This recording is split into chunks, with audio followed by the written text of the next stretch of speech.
It wasn't on the map. Not Google Maps, not the old hiking atlas I picked up at a second-hand store in Kalispell. Not even the ranger's kiosk back at the parking lot. But the trail was there. Clear as day. Cut through old pine and cold earth, snow matted at the edges like it had been walked recently. I was 2 days into a solo loop up near the border, wanted to be alone for a while. You know, get out of my head. The place I picked was supposed to be off-grid, quiet, beautiful. I'd done the route before, but this spur. I didn't remember it. At the fork, there was a wooden signpost. Weathered. Crooked. But still legible. One arrow said South Shore Ridge. The other just said Lake. No name.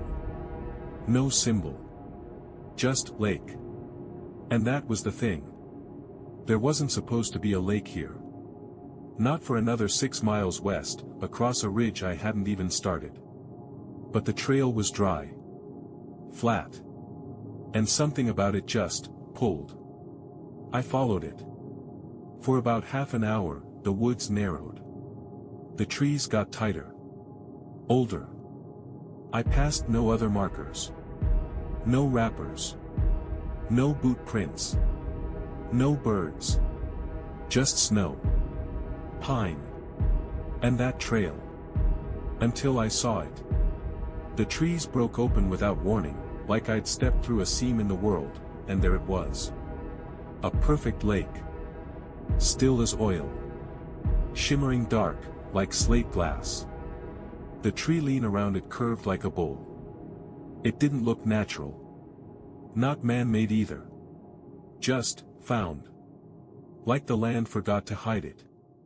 I stepped closer. No wind. No smell. The air felt wrong, too clean. Like hospital air. Like something had wiped the place down and left it waiting. I crouched at the edge and looked down. The surface reflected the sky, the trees, the mountains behind me. But not me. No shadow. No face. Just blank. I waved my hand. The water rippled. Still no reflection. And that was the first time I felt it. Not fear, exactly. But awareness. Like the lake was watching me back. I didn't stay long. After the reflection thing, or lack of it, I backed away from the lake and sat on a fallen tree maybe 30 yards up the bank. Took a sip from my canteen, tried not to stare at the water. But my eyes kept drifting back. The surface was too still. Even the wind didn't seem to touch it. No ripples. No birds landing. No insects skimming. Not even those tiny waves you get when the light shifts across it. It was like the lake wasn't part of the forest. It was something separate, wearing the shape of one. I stood up, dusted snow off my pants, and decided to keep moving. Marked the location in my notebook. Not GPS, couldn't get a signal here. But enough landmarks to backtrack. I took one last look at the water. Still blank. Still watching. Turned and followed the same path back.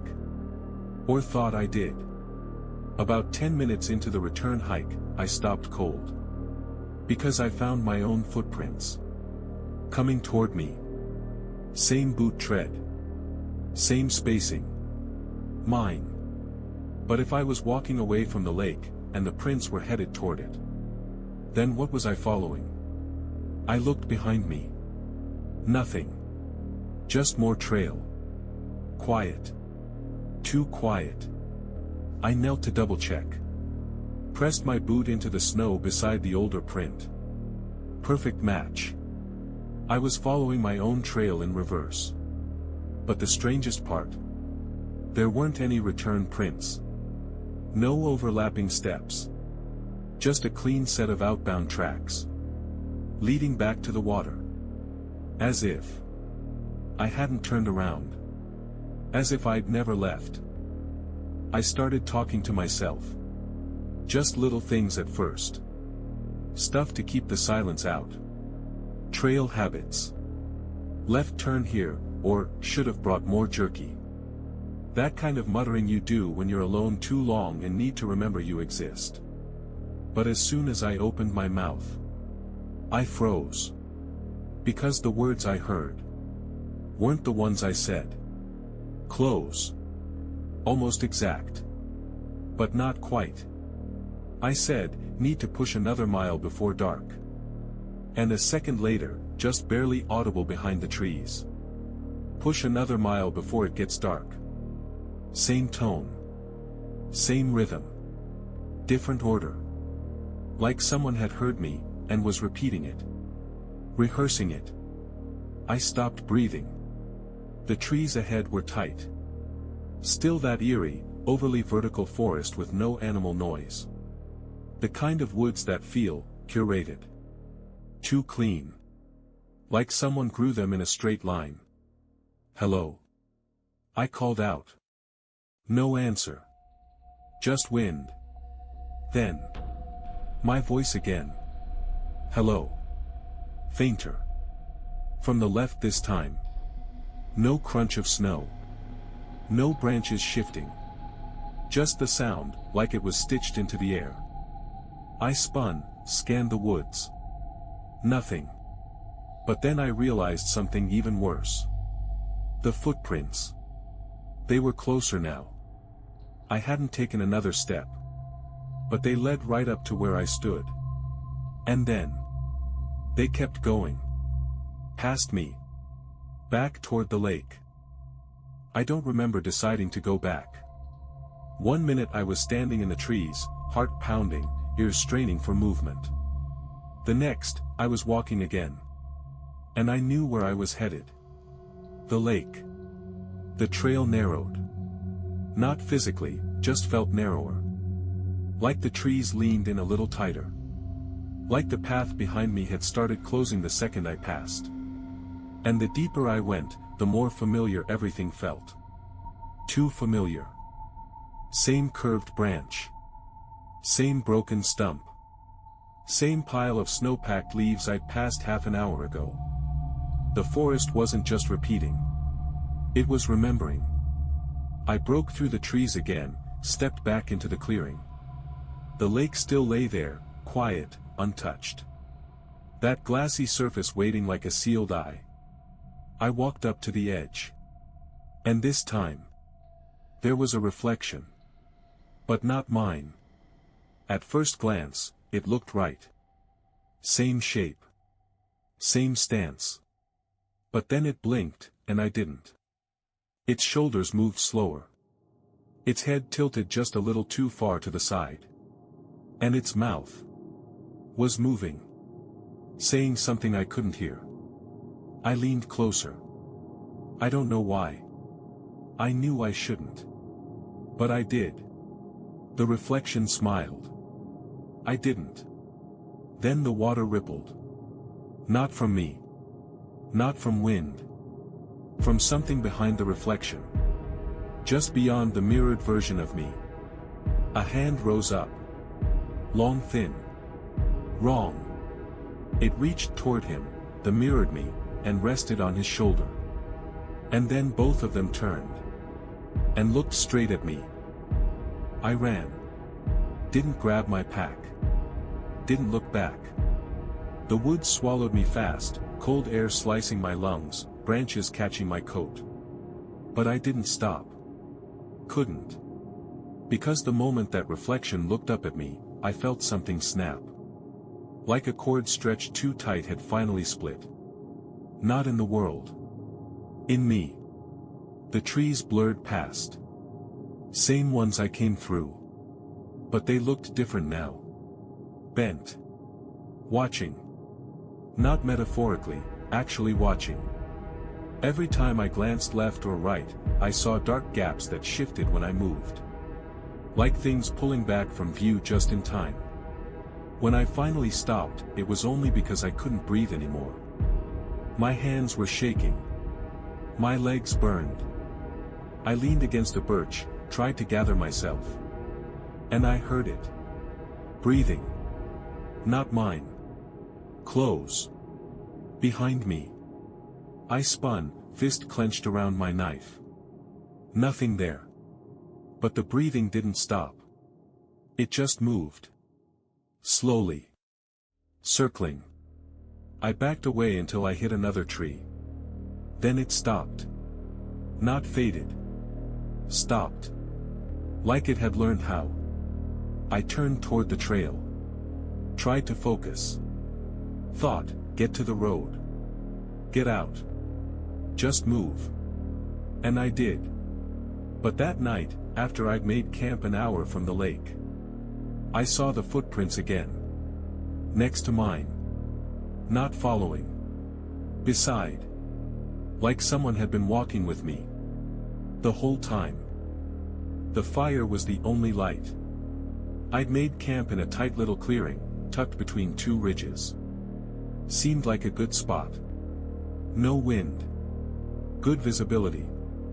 Nothing but bare trees and shallow snow around me.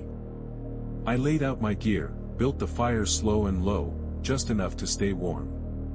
I didn't want to draw attention. Not anymore. I tried to sleep, but I couldn't stop listening. Every little sound stretched too long. Every branch crack was a warning. Every gust of wind felt like something exhaling. And then I heard myself. My voice. From the other side of the fire.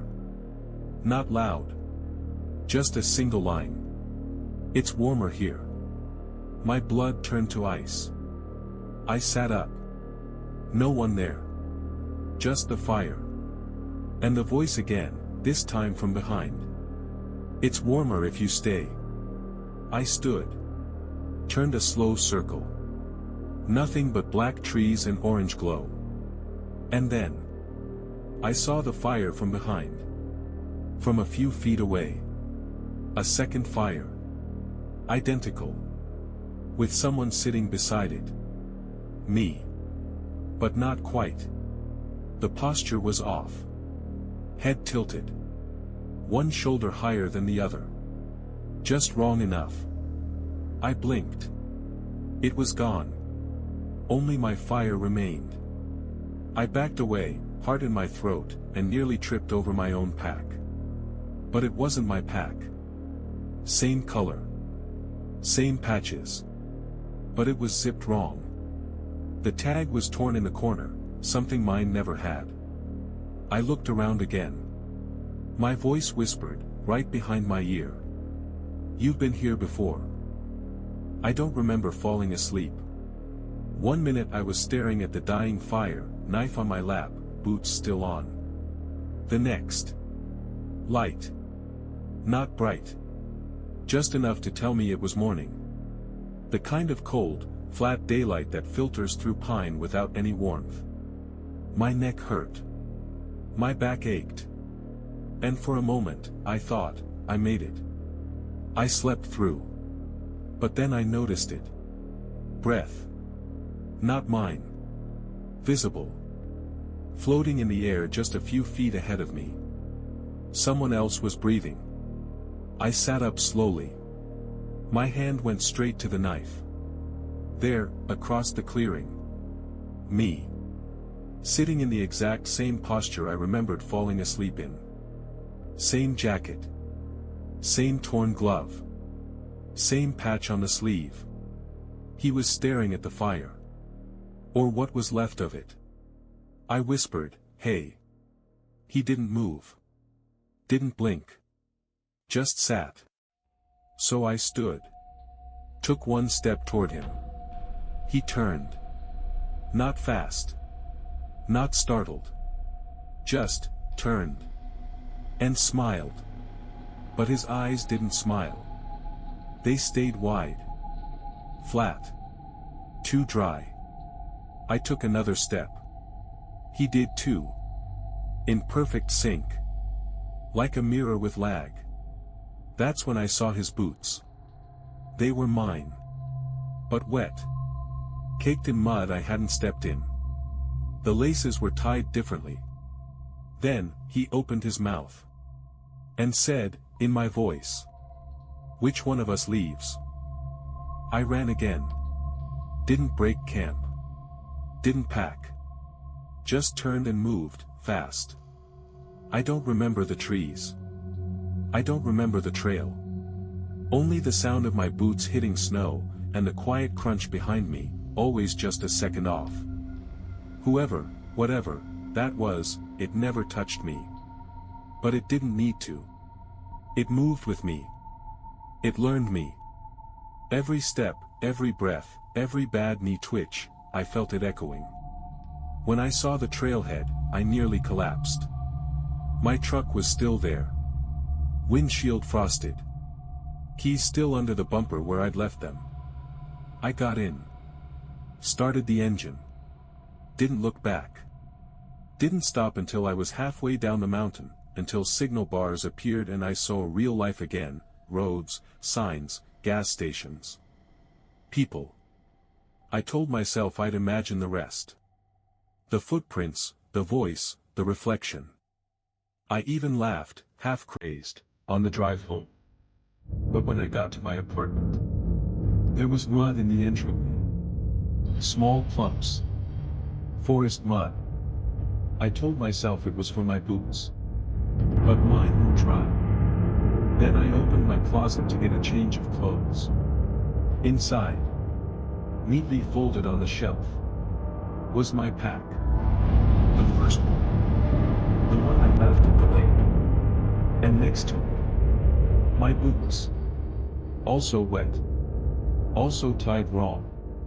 And then, as I backed out, I saw something in there. Just for a second.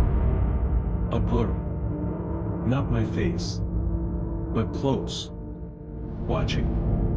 Smiling. Like it had finally found its way in.